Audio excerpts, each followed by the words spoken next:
Hello friends, എല്ലാവർക്കും ഓൾമാസ്റ്റർ Malayalam YouTube ചാനലിലേക്ക് സ്വാഗതം.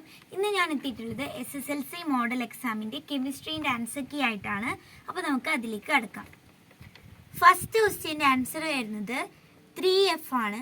കാരണം നമുക്കറിയാം തേർഡ് ഷെല്ലിൽ ഓൺലി 3 സബ് ഷെല്ല് മാത്രമേ ഉണ്ടാവൂ, അതായത് SPD.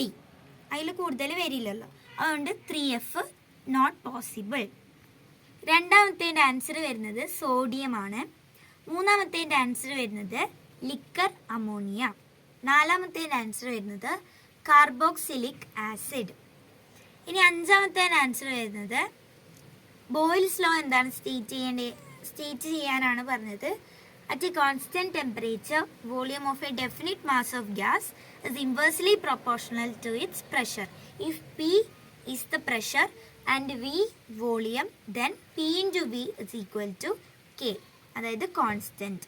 താപനില സ്ഥിരമായിരിക്കുമ്പോൾ ഒരു നിശ്ചിത മാസ് വാതകത്തിൻ്റെ വ്യാപ്തവും മർദ്ദവും വിപരീത അനുപാതത്തിലായിരിക്കും. ഇനി ആറാമത്തെ ആൻസർ നോക്കാം. The real volume of gas molecules is very less when compared to the total volume of the gas. ഒരു വാതകത്തിൻ്റെ ആകെ വ്യാപ്തവുമായി താരതമ്യം ചെയ്യുമ്പോൾ അതിലെ തന്മാത്രകളുടെ യഥാർത്ഥ വ്യാപ്തം വളരെ നിസ്സാരമാണ്. പിന്നെ the gas molecules are in random motion in all directions. വാതകത്തിൻ്റെ തന്മാത്രകൾ എല്ലാ ദിശയിലേക്കും നിരന്തരം ചലിച്ചുകൊണ്ടിരിക്കുന്നു. ഇത് രണ്ടും ഉത്തരം ശരിയാണ്. ഇനി ഏഴാമത്തേല് എൻ്റെ ആൻസർ വരുന്നത് അമോണിയം ക്ലോറൈഡ്. പിൻ്റെ ആൻസർ വരുന്നത് NH3+HCl gives NH4Cl. എട്ടാമത്തേല് എൻ്റെ ആൻസർ വരുന്നത് ക്ലോറോ ഈതെയിൻ. ബിൻ്റെ ആൻസർ വരുന്നത് മിത്തോക്സി ഈതെയിൻ. ഇനി ഒമ്പതാമത്തേല് എൻ്റെ ആൻസർ വരുന്നത് എൻസൈം എ സൈമീസ് ആണ്. ബിൻ്റെ ആൻസർ വരുന്നത് റെക്ടിഫൈഡ് സ്പിരിറ്റ്. ഇനി പത്താമത്തേല് എൻ്റെ ആൻസർ വരുന്നത് ഡിസ്റ്റിലേഷൻ, സ്വേദനം. ബിൻ്റെ ആൻസർ വരുന്നത് ലോ ബോയിലിംഗ് പോയിന്റ്, കുറഞ്ഞ തിളനില. 11ാമത്തേല് എൻ്റെ ആൻസർ വരുന്നത് ചാൾസ് ലോ, ചാൾസ് നിയമം. ബിൻ്റെ ആൻസർ വരുന്നത് inflated balloon kept in sunlight it will burst. വായു നിറച്ച ബലൂൺ വെയിലത്ത് വെച്ചാൽ പൊട്ടുന്നു. സിൻ്റെ ആൻസർ വരുന്നത് 3 ലിറ്റർ. ഇനി 12ാമത്തേല് എൻ്റെ ആൻസർ വരുന്നത് silver is deposited on copper plate and silver nitrate solution turns to blue. കോപ്പറിന് മുകളിൽ സിൽവർ പറ്റിപ്പിടിക്കുകയും സിൽവർ നൈട്രേറ്റ് ലായനിയുടെ നിറം നീലയാകുന്നു. ബിൻ്റെ ആൻസർ ഡിസ്പ്ലേസ്മെന്റ് റിയാക്ഷൻ ഇല്ലെങ്കിൽ ആദേശ രാസപ്രവർത്തനം. ഇനി 13ാമത്തേല് എൻ്റെ ആൻസർ വരുന്നത് എക്സിൻ്റെ ഗ്രൂപ്പ് 13ഉം വൈൻ്റെ ഗ്രൂപ്പ് 17ഉം ആണ്. ബി വാലൻസി ഓഫ് വൈ വരുന്നത് 1 ആണ്. സി XY3 എന്നാണ് കെമിക്കൽ ഫോർമുല വരുന്നത്.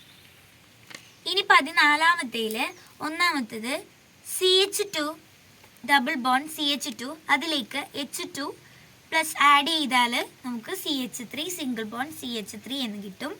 ഇനി CH2 ഡബിൾ ബോണ്ട് CH2യിലേക്ക് HCl പ്ലസ് ആഡ് ചെയ്താൽ നമുക്ക് CH3 സിംഗിൾ ബോണ്ട് CH2Cl എന്ന് കിട്ടും. ബിൻ്റെ ആൻസർ വരുന്നത് പോളിമറൈസേഷൻ. ഇനി 15ാമത്തേല് എൻ്റെ ആൻസർ വരുന്നത് അൽക്കീൻ. ബിൻ്റെ ആൻസർ വരുന്നത് മോളിക്കുലർ ഫോർമുല വരുന്നത് C4H8 ആണ്. IUPAC name but 1-ene. ഇനി സിൻ്റെ ആൻസർ ഞാനിവിടെ ജസ്റ്റ് വരച്ചു കൊടുത്തിട്ടുണ്ട്. 4 കാർബൺ വരക്കാം, എന്നിട്ട് അതിലേക്ക് 1 കാർബണിന് 2 ഹൈഡ്രജൻ എന്ന രീതിയിൽ കൊടുത്താൽ നമുക്ക് C4H8 കറക്റ്റ് കിട്ടും. ഇനി 16ാമത്തത് എൻ്റെ ആൻസർ വരുന്നത് കോണ്ടാക്ട് പ്രോസസ്സാണ്. സൾഫ്യൂരിക് ആസിഡിൻ്റെ മാനുഫാക്ചറിൽ വരുന്നത് സമ്പർക്ക പ്രക്രിയ. ബിൻ്റെ ആൻസർ വരുന്നത് വെനേഡിയം പെൻഡോക്സൈഡ്. സിൻ്റെ ആൻസർ വരുന്നത് ഒന്നാമത്തത് മോർ ഓക്സിജൻ ഈസ് ആഡഡ്, അപ്പോൾ എമൗണ്ട് ഓഫ് SO3 ഇൻക്രീസസ്. ഇനി പ്രഷർ ഈസ് ഇൻക്രീസ്ഡ്, അപ്പോൾ എമൗണ്ട് ഓഫ് SO3 ഇൻക്രീസ്ഡ്. ഒന്നാമത്തത് പുരോപ്രവർത്തനം വേഗത കൂടുന്നു, കൂടുതൽ ഉൽപ്പന്നം ഉണ്ടാകുന്നു. രണ്ടാമത്തത് പുരോപ്രവർത്തനം വേഗത കൂടുന്നു, കൂടുതൽ ഉൽപ്പന്നം ഉണ്ടാകുന്നു. Forward reaction increases and amount of SO3 increases എന്ന് എഴുതിയാലും പ്രശ്നമില്ല. Forward reaction increases and amount of SO3 increases എന്ന് എഴുതിയാലും പ്രശ്നമില്ല. ഇല്ലെങ്കിൽ 17ാമത്തേൽ അതിൽ A വരുന്നത് കാൽസ്യം കാർബണേറ്റ് ആണ്, B വരുന്നത് കാൽസ്യം ഓക്സൈഡ്. CaCO3A BCaO എന്ന് എഴുതിയാലും പ്രശ്നമില്ല. ഇനി B ഇക്വേഷൻ വരുന്നത് സ്ലാഗ് ഫോർമേഷൻ്റെ ബ്ലാസ്റ്റ് ഫർണസിൽ സ്ലാഗ് ഫോർമേഷൻ്റെ ഇക്വേഷൻ വരുന്നത് CaO, അതായത് calcium oxide plus CiO2, silicon dioxide gives calcium silicate, ഇല്ലെങ്കിൽ CaCiO3 എന്ന് എഴുതിയാലും പ്രശ്നമില്ല. സിൻ്റെ ആൻസർ വരുന്നത് കാർബൺ മോണോക്സൈഡ്. റെഡ്യൂസിങ് ഏജൻ്റ് ആയിട്ട് ഉപയോഗിക്കുന്നത് കാർബൺ മോണോക്സൈഡ് ആണ്, CO.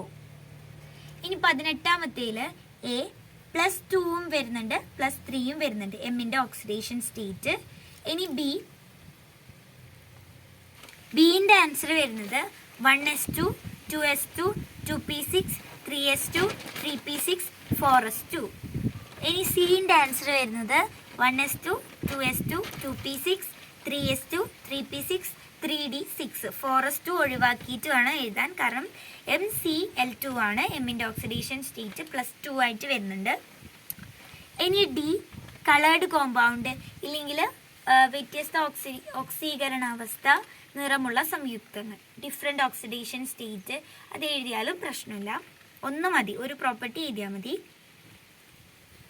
D ബ്ലോക്കിൻ്റെത്. 19ാമത്തേൽ A വരുന്നത് CH3, ഞാൻ അവിടെ ജസ്റ്റ് കൊടുത്തിട്ടുണ്ട്, CH3 CH3 CHൻ്റെ അവിടെ OH കൊടുക്കാം. പിന്നെ വേറൊരു രീതിയിൽ എഴുതാൻ പറ്റുന്നത് CH3 CH2 CH3 single bond, എല്ലാം സിംഗിൾ ബോണ്ട് ഇടാം, OH എന്നും കൂടി ഇട്ടിട്ട് അങ്ങനെ എഴുതാം. ഇനി IUPAC നെയിം ഫങ്ഷണൽ ഐസോമർ, ഈ ഒരു എബവ് കോമ്പൗണ്ടിൻ്റെ എഴുതാനാണ് പറഞ്ഞത്. നമുക്ക് CH3 single bond CH3 single bond O single bond CH3 ഇങ്ങനെ എഴുതാം. അതായത് മീത്തോക്സി ഈത്തേൻ എന്നാണ് അതിന് IUPAC നെയിം വരുന്നത്. 20ാമത്തേൽ A നോക്കാം. ബീക്കർ Aയിലാണ് കെമിക്കൽ റിയാക്ഷൻ നടക്കുന്നത്. ഇനി B ഇക്വേഷൻ എഴുതാനാണ് പറഞ്ഞത്. Zn + CuSO4 gives ZnSO4 + Cu ഇങ്ങനെയാണ് വരുന്നത്. അതായത് ഡിസ്പ്ലേസ്മെൻറ്റ് റിയാക്ഷൻ നടക്കുന്നുണ്ട് അവിടെ. ഇനി C ഈ ഒരു തന്നിരിക്കുന്ന ബീക്കേഴ്സിലെ സാധനങ്ങൾ വെച്ചിട്ട് ഒരു ഗാൽവാനിക് സെൽ ഉണ്ടാക്കാനാണ് പറഞ്ഞത്. അത് എക്സ്പ്ലെയിൻ ചെയ്യാനും പറഞ്ഞിട്ടുണ്ട്. അപ്പോൾ 2 ബീക്കർ വരക്കുക. പിന്നെ ശ്രദ്ധിക്കേണ്ടത് നമ്മൾ ഏത് റോഡാണ് എടുക്കുന്നത് ആ റോഡിൻ്റെ ഏതെങ്കിലും സൊല്യൂഷനിൽ മാത്രമേ അത് ഡിപ്പ് ചെയ്യാൻ പാടുള്ളൂ. അപ്പോൾ ഇവിടെ Zn റോഡ് ആയതുകൊണ്ട് ZnSO4 എടുത്തു, ഇവിടെ Cu റോഡ് ആകുമ്പോൾ CuSO4 എടുത്തു. എന്നിട്ട് അത് ഡിപ്പ് ചെയ്ത് വെക്കാം. 2 ബീക്കർ വരച്ചിട്ടുണ്ട്. പിന്നെ സോൾട്ട് ബ്രിഡ്ജ് എന്തായാലും വരക്കണം.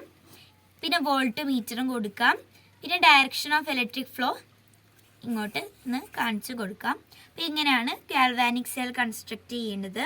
അപ്പോൾ ഇത് ആനോഡ്, ഇത് കാഥോഡ്. ഇവിടെ Zn ആണ് റിയാക്ടിവിറ്റി കൂടുതൽ, അതുകൊണ്ട് Zn ആനോഡായിട്ട് വരും. പിന്നെ Cuക്ക് റിയാക്ടിവിറ്റി കുറവായതുകൊണ്ട് അത് കാഥോഡായിട്ട് വരും.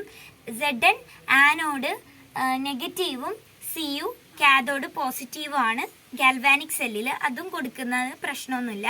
അപ്പോൾ നമുക്ക് ഇങ്ങനെ എഴുതാം. Chemical energy is converted to electrical energy by means of redox reaction. പിന്നെ ഓക്സിഡേഷൻ നടക്കുന്നത് ആനോഡിലാണ്, അതായത് Zn ആണ് ഓക്സിഡേഷൻ. റിഡക്ഷൻ നടക്കുന്നത് Cu റോഡിനാണ്. അതെല്ലാം നിങ്ങൾക്ക് എക്സ്പ്ലനേഷനിൽ ഉൾപ്പെടുത്താവുന്നതാണ്. റിഡോക്സ് രാസപ്രവർത്തനത്തിലൂടെ രാസോർജം വൈദ്യുതോർജമാക്കുന്നു. അപ്പോൾ ഇത്രയാണ് ഈ വീഡിയോയിൽ ഉൾപ്പെടുത്തിയിട്ടുള്ളത്. ഇഷ്ടപ്പെട്ടാൽ ലൈക്ക് ചെയ്യുക, ഷെയർ ചെയ്യുക, സബ്സ്ക്രൈബ് ചെയ്യുക. Thanks for watching.